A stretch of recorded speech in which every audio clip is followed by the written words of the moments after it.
Muna yung MV Pilipinas Bohol, ang bagong barko sa Ocalyong Shipping. No, mo ni.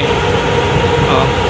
MV Pilipinas Bohol, ang kambal sa barko ng Anter 8 sa Anter Shipping. No, Anter sa Alt Shipping. So, ang biyaya ni, mura gamot sa biyaya ni.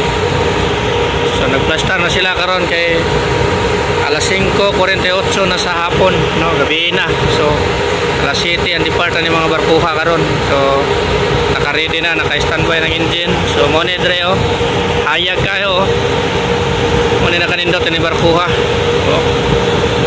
Hayag kay ang ilahang gitawag lag kardik, no. Okay. Kardik. So, MV Pilipinas Bohol. Ayan.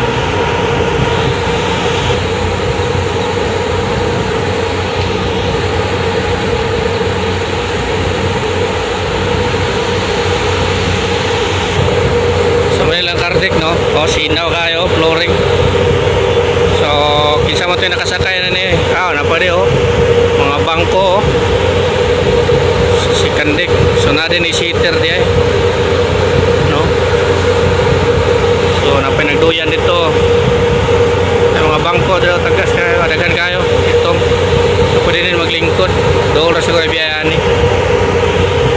Kaya kita na nilang Kardik, oh. Puti, no smoking. Muna siya ang kanindot sa Ocalyong, no, MV Pilipinas Bohol. Oh, MV Pilipinas Bohol.